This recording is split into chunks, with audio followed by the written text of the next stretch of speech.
Hello friends. तो atom को समझते समझते हम यहाँ पहुंच चुके हैं। इसमें एक टेक्निक का इस्तेमाल होता है एटम के अंदर को समझ की बातों को समझने के लिए और स्पेक्ट्रम बोलते हैं। स्पेक्ट्रम का यूज होता है और स्पेक्ट्रम आते ही दिमाग में समझ में नहीं आता ये क्या अजीब सी चीज़ है। वैसे जैसे कि भगवान का नाम ले लिया और हमें कुछ समझ में नहीं आता है कि भगवान दिखते हैं, होते भी कि नहीं होते हैं। तो इस तरह से स्पेक्ट्रम जो आप सामने देख रहे हो, इसमें एक वाइट लाइट प्रिज्म के ऊपर गिर रही है और प्रिज्म उसको तोड़ दे रहा है। इससे अलग अलग इसके कलर्स में डिस्ट्रीब्यूट कर दे रहा है और ये इसी के कलर में हम रेनबो भी देखते हैं और ये एक्सपेरिमेंट भी करते हैं। तो यहीं से स्टार्ट इसलिए हमने किया क्योंकि यहाँ से आपको थोड़ी फील होती है। तो हमें उस तरह से नहीं समझना है स्पेक्ट्रम को किसी ने हाथ से बना दिया। That's not spectrum. जैसे व्हाइट लाइट है, it consist of all the wavelength जो आपको इधर रंग दिख रहे हैं उनके। और ये प्रिज्म में ये होता है इसकी खासियत की इसको ये ऐसे से कंपोनेंट में तोड़ के आपको दिखा दे। ये इसमें मेन चीज नहीं है, ये हमारे किसी काम का नहीं है, साइंटिस्ट के किसी काम का नहीं है। काम क्या है, इस जो ये तोड़ के निकल रहा है कलर, इसको हम किसी चीज पे अगर उतार लें, इसकी फोटो खींच लें, देख लें, then we can study it. तो उसको हमारी जो टेक्निक एटम के पढ़ने में या साइंटिस्ट या लैब में यूज होता है, उस फिल्म को स्पेक्ट्रम बोलते हैं, जिसको फिंगरप्रिंट भी बोलते हैं एटम का या मॉलिक्यूल का। ऐसा क्यों बोलते हैं देखेंगे। और एक्चुअली कैसे किया जाता है, इसे मान लीजिए आपको, हमें किसी और को प्रिज्म नहीं है उसके सामने, बट हमें किसी को दिखाना है कि भाई जो व्हाइट लाइट का स्पेक्ट्रम ये है। तो कैसे आप दिखाएंगे? प्रिज्म लेके जाएं, टॉर्च लेके जाएं, सारा चीज लेके जाएं। तो स्पेक्ट्रम अगर दिखाना होता है तो ये टूट के आ रहा है, उसका हमें फोटो खींचना है किसी को, ठीक है। तो ये टूट के जब इधर आ रहा है तो आप देख रहे हैं यहाँ पे ये जो लगा हुआ है, ये इस तरह का फिल्म होता है, मैग्नेटिक फिल्म। अब तो डिजिटली उसकी कॉपी निकल जाती है तुरंत, लेकिन जो फिल्म होता है, पहले की पुरानी कैसेट्स होती थी, इसमें मैग्नेटिक रोल लगा हुआ रहता था उसको। या फिर आज की डेट में भी आप देख सकते हो कार्ड के पीछे, क्रेडिट कार्ड के पीछे जो ब्लैक पट्टी लगी होती है यहाँ पर, उस पे ये ब्लैक पट्टी जो लगी हुई है, इसी पर इसकी फोटो खींची जा सकती है, इसको उतारा जा सकता है। तो ये इस तरह का है अरेंजमेंट। यहाँ पे जो आपको दिख रहा है इस साइड में, ठीक है, इधर उस पे उसका प्रतिबिंब निकाला जा रहा है। तो इसी को विबग्योर लिखते हैं, आप जानते हो, violet, indigo, yellow, green, yellow, उसके बाद में रेड, इस तरह के स्पेक्ट्रम दिखाई पड़ते हैं। अब यहाँ से हम एक बात हमें समझ में आनी चाहिए कि कहीं से भी अगर कोई लाइट पास हो रही है, ठीक है, वो उस लाइट का कैरेक्टरिस्टिक क्या है, किस तरह के उसमें वेवलेंथ है, उसको ब्रेक कर देगा ये प्रिज्म। उसको हम उतार लें फिल्म पे, वो फिल्म जो होगी वो स्पेक्ट्रम होगी, ठीक है। जैसे इधर हम वाइट टॉर्च बैटरी जला दिए या फिर हैलोजन लैम्प जला दिया, उसका अलग स्पेक्ट्रम आएगा, ठीक है। कोई लाइट है, उसको किसी गैस के बीच से पास कराते हुए इसमें कर दिया, तो उसका अलग स्पेक्ट्रम आएगा। स्पेक्ट्रम मीन्स इसमें से कुछ कलर हो सकते हैं गायब हो जाएं, कुछ हो सकता है एक्स्ट्रा कलर आ जाए, इस तरह से भी हो सकता है, ठीक है। तो उसी को स्टडी करते हैं, क्योंकि अलग अलग आप मीडियम अगर चेंज करो, जिससे लाइट गुजार के ला रहे हो इसके ऊपर, उस हिसाब से अलग अलग मीडियम का अलग अलग स्पेक्ट्रम आता है और हर एक स्पेक्ट्रम अलग होगा। तो इसमें थोड़ा समझते हैं कैसे सेटअप किया जाता है। यहाँ पे अगर सेटअप हम देखें, यहाँ पे आप इस तरह, ये लाइट सोर्स है, लाइट सोर्स, इसको स्लिट के अंदर से पतली एक पट्टी प्रिज्म के ऊपर डाली जा रही है और सामने जो फिल्म है, अभी जो मैंने फिल्म दिखाया यहाँ पर आपको इस तरह का, इसके ऊपर जो है उसकी तस्वीर ले ली जा रही है। ये जो नीचे आपको विबग्योर दिखाई पड़ रहा है, नीचे की पट्टी कलर वाली, इंद्रधनुष की या रेनबो वाली, इसी को जो है स्पेक्ट्रम बोलते हैं। ये है स्पेक्ट्रम, ठीक है। तो अगर हम किसी को दिखा दें कि भाई ये व्हाइट लाइट का स्पेक्ट्रम है, तो उसको हमें पूरा सेटअप नहीं ले जाके वहां दिखाना पड़ेगा। तो that is the use of spectrum. मतलब हम स्पेक्ट्रम किसी को दिखाएं तो वो बता देगा ये व्हाइट लाइट का है। व्हाइट लाइट अगर बताएं तो हम बता देंगे स्पेक्ट्रम, कई स्पेक्ट्रम अगर रख दें तो बता देंगे ये व्हाइट लाइट का स्पेक्ट्रम है। तो every source has its own unique spectrum, जो केमिस्ट्री में हम पढ़ेंगे। मतलब अगर कोई एटम का गैस है, कोई एटम है, मॉलिक्यूल है, और उससे हम स्पेक्ट्रम का प्रतिबिंब या तस्वीर उतार रहे हैं, तो अलग होगा, यूनिक होगा, उसको देख के हम बता सकते हैं, ठीक है। अब इसमें क्या होता है कि कैसे हम इस टेक्निक को यूज कर सकते हैं। जो हम पढ़ते हैं emission spectrum, absorption spectrum, continuous, discontinuous, ये कंटिन्यूअस जो आप देख रहे हो, कहीं पर भी एक जगह गैप नहीं दिख रहा है। रेड के बाद धीरे धीरे वो ट्रांजिशन हो रहा है दूसरे कलर में, येलो, फिर ग्रीन में ट्रांजिशन हो रहा है। कहीं पर कोई गैप, खाली जगह नहीं दिख रही है कि यहाँ की लाइट इस पर्टिकुलर वेवलेंथ की लाइट नहीं है। तो ये एक कंटिन्यूअस स्पेक्ट्रम है, मतलब विबग्योर में वायलेट से लेके रेड के बीच सारे वेवलेंथ इसमें मौजूद है, कहीं से कोई भी गायब नहीं है। बट अब इसमें थोड़ा सा मॉडिफाई कर दे, जो सोर्स और स्लिट है उसके बीच में एक गैस का गुब्बारा डाल, मान लो धुआं डाल दिया या कमरे में धुआं जला दिया है, जो भी है उसके हिसाब से इन दोनों के बीच में, इनफैक्ट ऐसा नहीं पूरा कर दें। तो यहाँ पर क्या होगा, चेंज देख लेते हैं। यहाँ पे जो आपको कलर दिख रहा है ये वाला, ठीक है, ये हमने गैस का बॉक्स रख दिया। मान लीजिए हाइड्रोजन गैस ही है या एयर ही रख दिया, नाइट्रोजन गैस रख दिया, कोई भी गैस रख दी हमने यहाँ पे। तो यहाँ पे होगा क्या, गैस के अंदर हम जानते हैं एटम है, एटम के अंदर इलेक्ट्रॉन है। और वो चीज़ हम पढ़ चुके हैं कि इलेक्ट्रॉन जो बोर मॉडल का कैसे यहाँ पे इस्तेमाल होगा। ये न्यूक्लियस है, इसकी चारों तरफ कक्षाएं हैं, ऑर्बिट्स हैं, और यहाँ पे अगर इलेक्ट्रॉन घूम रहा है तो ये एनर्जी, अगर इसको एक एनर्जी मिल जाए जो इसको एब्जॉर्ब करके ऊपर जा सकता है तो वो ऊपर चला जाएगा। और वो पर्टिकुलर जो लाइट उसकी गिरी है, क्योंकि उस लाइट में डिफरेंट डिफरेंट एनर्जी के वेवलेंथ के लाइट्स हैं, उसको उस पर्टिकुलर वेवलेंथ को खा जाएगा एक तरीके से, ठीक है। जैसे रूम से पास किया तो सारी वेवलेंथ कम हो जाएंगी जिससे वो एटम इंटरैक्ट करेगा। मीन्स उस एटम के अंदर जो इलेक्ट्रॉन है वो जो भी लेमडा उसकी खा सकता है, खाक आगे ऊपर जा सकता है, वो गायब हो जाएंगे। अब क्या हो गया डिफरेंस, जो व्हाइट लाइट प्रिज्म पे गिर रही है उसमें से कुछ लेमडा गायब है। अब देखो आप, ये जो ये वाला है और नीचे वाला है, ऊपर वाले में यहाँ पे आप देखो ब्लैक ब्लैक जो है लाइंस आ रही हैं, धारियां आ रही हैं, वो वहां पे गायब है। मतलब उस जगह पर जो ये गैस का गुब्बारा है उसने वो वेवलेंथ खा लिए। तो क्या हुआ, एब्जॉर्ब कर लिया, जो व्हाइट लाइट आ रही थी उसको एब्जॉर्ब कर लिया। तो इस तरह का जो स्पेक्ट्रम होता है इसको एब्जॉर्प्शन बोलते हैं। और डिसकंटिन्यूअस भी हो गया, नीचे वाला कंटिन्यूअस है, ऊपर वाला डिसकंटिन्यूअस है। क्यों, क्योंकि इसमें से कुछ वेवलेंथ गायब है, मतलब गायब, जो हम ये फोटो खींच के लाएंगे इसमें इसमें कुछ लाइंस गायब होंगी, तो हम बोलेंगे भाई तो कंटिन्यूअस नहीं है, बीच की कहाँ गायब हो गई, ठीक है। अब ये हो गया एब्जॉर्प्शन, क्योंकि गैस एब्जॉर्ब कर लिया व्हाइट लाइट से, उसके बाद में। अब नेक्स्ट हम क्या कर सकते हैं, देखना, ठीक है।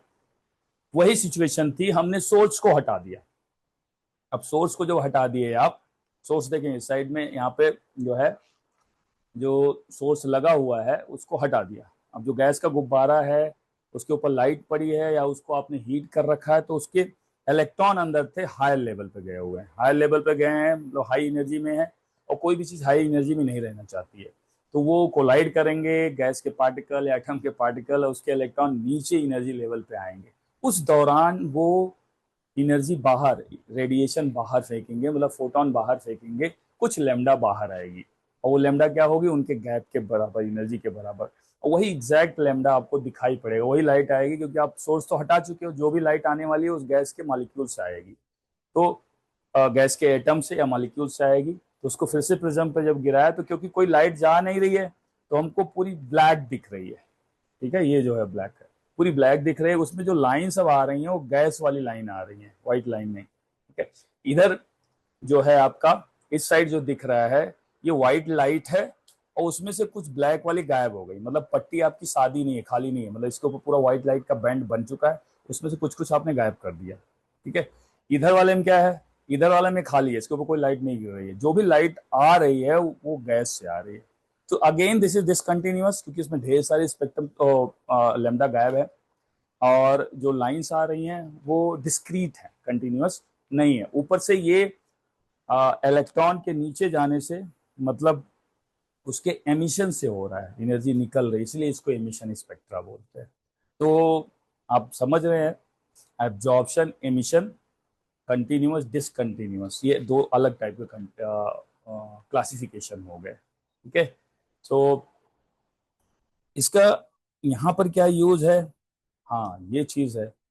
अब देखो यहाँ पे हाइड्रोजन का जब स्पेक्ट्रम, वो जो गैस का गुबार था वहां पर अगर हाइड्रोजन गैस रख दे, और कैसे किया जाता है, आपको लग रहा होगा सर हाइड्रोजन गैस डाल दिया ऐसे कैसे क्या होने वाला है, नॉर्मल कंडीशन में क्या इस तरह की लाइट उससे निकलेगी, नहीं उसमें सिंपल एक सेटअप होता है लैब में। ठीक है, जैसे आप एक बॉक्स है उसमें हाइड्रोजन गैस रख दो और उसमें इलेक्ट्रिक आर्क, दो इलेक्ट्रोड ला के उसके बीच स्पार्क पैदा करोगे, तो उसके अंदर से वो ब्लू रेड निकलती है, फिर उसको जो भी रेज निकली प्रिज्म से पास करते हैं, फिर उसको हमारा जो प्लेट है इसके ऊपर फोटो खींच लिया, तो ये जो आएगा इसका इस तरह का कलर, इस तरह का स्पेक्ट्रम आता है हाइड्रोजन स्पेक्ट्रम।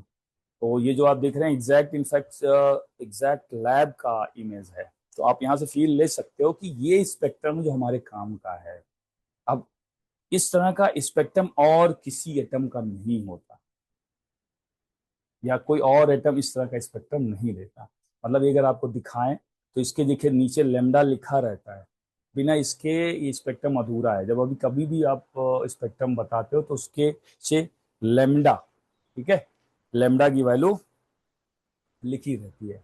और आगे हम देखेंगे कि इसको लेमडा नहीं, वन बाई लेमडा के टर्म में, वन बाई लेमडा के टर्म में रिप्रेजेंट किया जाता है, जिसको जो वेव नंबर बोलते हैं। ठीक है, अब देख लें कुछ और भी एग्जांपल देख लें, केवल हाइड्रोजन ही क्यों, ये जो स्पेक्ट्रम आप देख रहे हैं यहाँ पर, ये स्पेक्ट्रम जो है दूसरे गैस का है और ये एकदम अलग है। और देख रहे हैं बैंड बैंड टाइप का आ रहा है, इसीलिए इसको बैंड, अभी देखेंगे हाइड्रोजन स्पेक्ट्रम बैंड में होता है, फिर गैप के बाद दूसरा बैंड आता है, फिर गैप के बाद दूसरा बैंड आता है, तो डिफरेंट डिफरेंट बैंड है, उसके नाम अलग अलग। साइंटिस्ट ने इस तरह से एक्सपेरिमेंट करके सारे बैंड्स की डिस्कवरी की और स्टडी की, इसलिए उन साइंटिस्ट के नाम पे इनका नाम भी रखा गया है।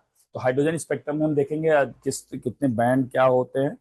और ये जो है, और मरकरी का है, मरकरी का एकदम अलग है। अगर आपको देखो, आप सोचो कि तीन ही एलिमेंट हैं पूरी दुनिया में फॉर द टाइम बिंग, है नहीं ऐसा, पर अगर इसको हम आपको दें तो आप बता सकते हो, एक बार दिखा के फिर हटा लें, फिर बोले कि इसमें से भाई मरकरी कौन है, तो आप बोलोगे सर ये वाला है।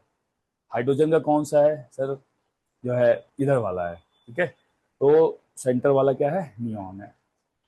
इसको ये हो गया, ये इसी चीज को एक्सप्लेन करना था उस समय, और बोर्ड ने इसको एक्सप्लेन किया कि भाई रदरफोर्ड के हिसाब से या पुराने मॉडल के हिसाब से, क्योंकि इलेक्ट्रॉन कोई भी एनर्जी ले सकता है, किसी भी रेडियस में घूम सकता है, तो कोई ये पूरा स्पेक्ट्रम, अगर वो व्हाइट लाइट पास हुई तो हर तरह हर लेमडा को वो एब्जॉर्ब करे, पूरा गायब कर दे, और फिर अगर वो एमिट कर रहा है तो पूरा फिर से सतरंगी रेनबो बना दे उस पर। ऐसा नहीं हो रहा था, इसी पजल को एक्सप्लेन करना था। तो bore, what bore did, bore ने जो है और इसको स्टडी किया, और एक रेडबर्ग क्वेश्चन दिया गया, यहाँ पे लिखा हुआ है ये। ठीक है, रेडबर्ग, वन बाई लेमडा को जो है वेव नंबर बोला जाता है, आर रेडबर्ग कांस्टेंट है। ठीक है, और one by N one square minus one by N two square, N one N two जो ऑर्बिट है नंबर उसका है, जहां से इलेक्ट्रॉन मान लो एन वन से एन टू में जाता है या एन टू से एन वन में आता है। डिफरेंट डिफरेंट सीरीज है। तो पहला आप देखें जो ये फर्स्ट सीरीज है, ठीक है, ये वाला,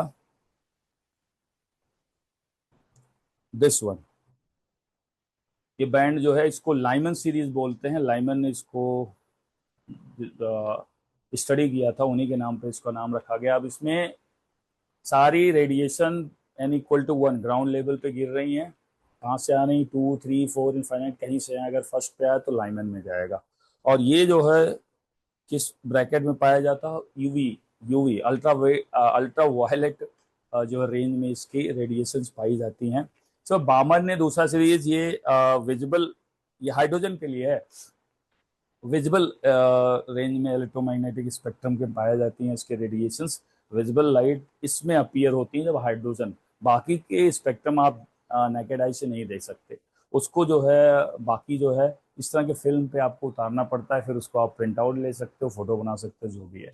ठीक है, जैसे आप ये चीज़ आपको लाइमन नहीं दिखेगा, पाशन, ब्रैकेट, फंड, हमवरी, ये सब नहीं दिखेंगे आई से आपको। जैसे वाइट लाइट हुआ, ब्रेक हुआ, उसमें आपको लाइट दिख रही है सारी, उसी तरह से बामर सीरीज की लाइन्स जो होती हैं, एक्वा लाइन, रेड लाइन, ये सारी दिखाई पड़ेंगी। ठीक है, तो इसमें अगेन n इक्वल टू 2 पर फर्स्ट एक्साइटेड स्टेट पे अगर सारी लाइन गिर रही हैं तो वो बामर जनरेट करेगा।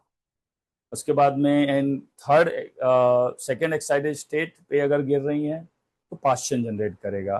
तो लाइकवाइज और भी हैं। ये जो कलर बना हुआ है केवल सिग्मेटिक है, दो डिफ्रेंशिएट करने के लिए।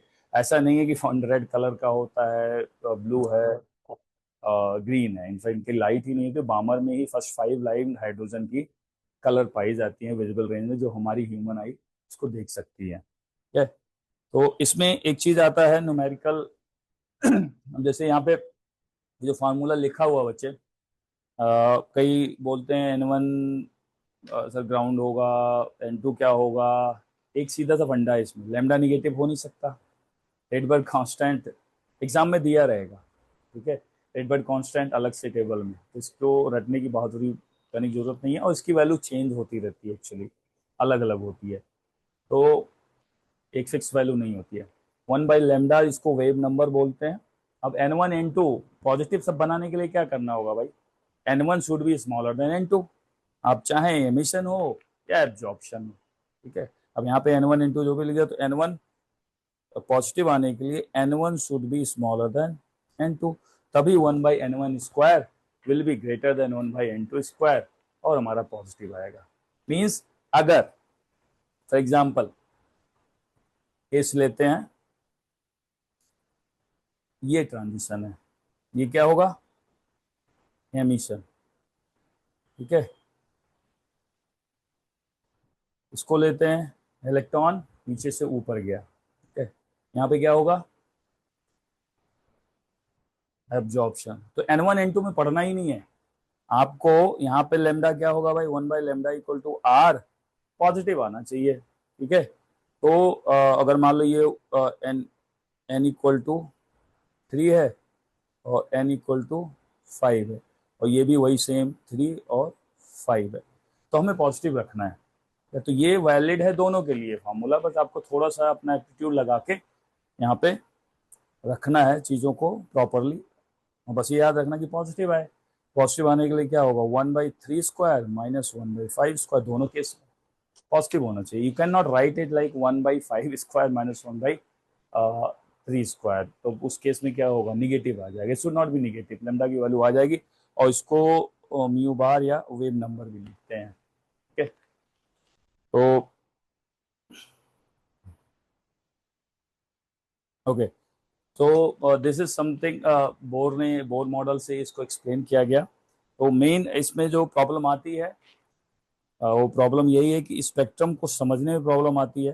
तो स्पेक्ट्रम आप ये ध्यान रखें, इसको फिंगरप्रिंट क्यों बोला जाता है, और यूनिक स्पेक्ट्रम होता है हर एक एटम का, हर एक मॉलिक्यूल का, और डिस्क्रीट होता है। इसको लाइन स्पेक्ट्रा भी बोलते हैं। अगर आप देखें एटम का जो स्पेक्ट्रम आएगा, लाइन स्पेक्ट्रा, क्योंकि लाइन लाइन के फॉर्म में आ रहा है। ठीक है, और कई जब लाइन एक साथ बहुत क्लोजली हो, उनका एक गुच्छा बन जाए, फिर दूसरा गुच्छा थोड़ी दूर पे, तो उसको बैंड बोलते हैं। ठीक है, तो closely spaced spectral line you can call, and you can call them a band, and one band is separated from other band with certain lambda gap. ठीक है, उसको अलग अलग सीरीज से नाम दिया गया। हाइड्रोजन के केस में लाइमन, बामर, पास्चन, ब्रैकेट, फंड, आमफेरी, इस तरह से है। और तो नेक्स्ट क्लास में हम लोग क्वांटम पे जंप करेंगे, कुछ ऐसे एक्सपेरिमेंट देखेंगे जिसने मजबूर कर दिया है सोचने पे कि भाई ये इतनी जो क्लियर कट हर चीज़ को एक्सप्लेन करने की टेंडेंसी है, न्यूटन्स लॉ के हिसाब से, बोर मॉडल के हिसाब से, क्लासिकल थियरी जो थी वो गड़बड़ हो रही हैं। ठीक है, तो उसी डायरेक्शन में डी ब्रॉगली का प्रिंसिपल आएगा, अनसर्टेनिटी प्रिंसिपल आएगा, फिर फाइनली क्वांटम आएगा। सो बाय बाय, लगे रहो।